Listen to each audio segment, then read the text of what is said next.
Hi, if you're new to quilting, welcome to this wonderful world, but you probably need to know how long your quilting stitches need to be, what stitch length you need to set your machine for. You are in the right place. I'm going to explain all in this quick video. So we're switching over, but I am Kim. This is Quilt with Kim. You're very welcome. Let's go take a look.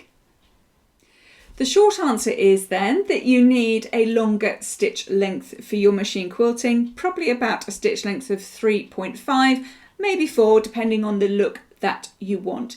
But let me explain why, because this will help you choose your stitch length for when you're quilting.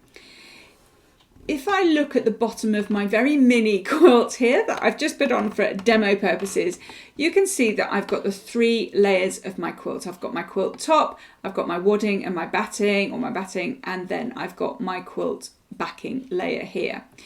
Now, my standard stitch length, or a standard stitch length on any machine, is 2.5 mil. That means that 2.5 mil has got to come in at the top, it's got to go through those layers, along a little bit, and then up the other side. Kind of very roughly speaking, it's not scientific, that explanation, it's just to give you a bit of an idea of what that stitch has to do. So that 2.5 mils has got to go through all of those layers and all of that thickness, and you could probably tell, even just by looking at the screen there, that that's actually going to be quite difficult for a 2.5 mil length of anything to do. So that's why we need to increase our stitch length. We need a longer amount of thread to go through those layers. And let me show you what happens when I go through the different lengths. So I've dropped my needle into my little mini quilt sandwich here.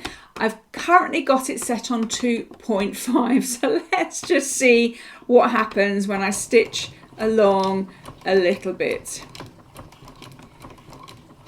Okay, it's quite a small stitch and I can feel this dragging a little bit.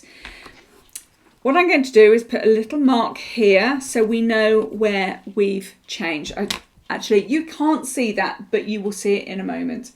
I'm going to put my stitch length up to 3 this time, and I'm going to carry along.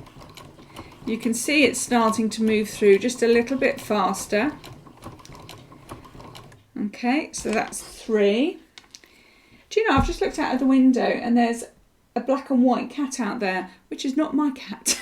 And I think he's just tried to come in the front door that we've got open to let some air flowing through while Nigel's cleaning the kitchen floor whilst I'm doing this. So thank you, Nigel, for cleaning the kitchen floor.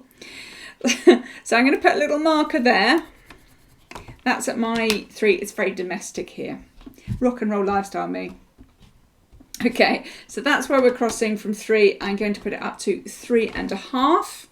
I'm going to stitch along a little bit. I just want to show you the difference in the stitch lengths. And then last but not least, let's put a little mark there and put it up to 4.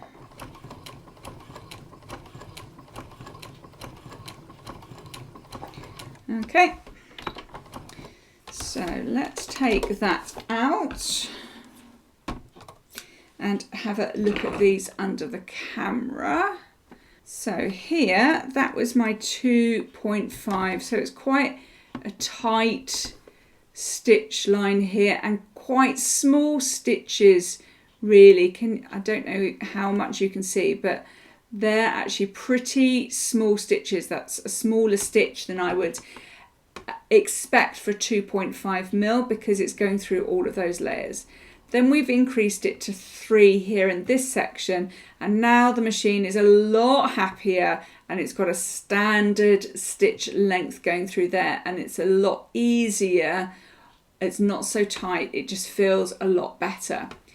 And then we can go for a different look. Let's have a look at 3.5, where it's a much bolder stitch line going through here. It's probably not quite so obvious on camera, but it starts to get just a normal good quilting stitch line here with our 3.5. So really that's what you're trying to aim towards.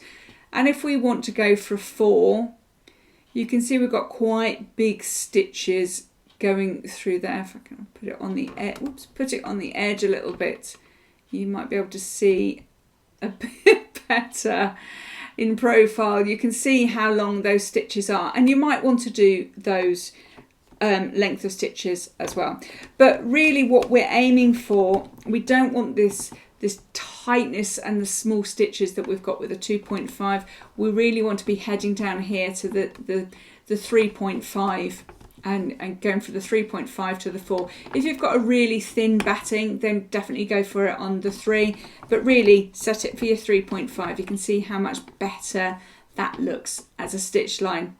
Maybe you can't. Take my word for it, because the camera's not really showing it particularly well. Go for that 3.5. Anyway, I hope that has helped you. Just choose the correct stitch length for your quilting. If you want to know more about stitch lengths, I've got a whole video which explains stitch lengths in far more detail, depending on whatever project you're sewing or whatever fabric or project thickness you're stitching through, which will really help you. So I'll link that. It should be coming up about now, and you can click on that and go and have a look at that. So I hope that's helped, and I will look forward to seeing you next time. Bye for now.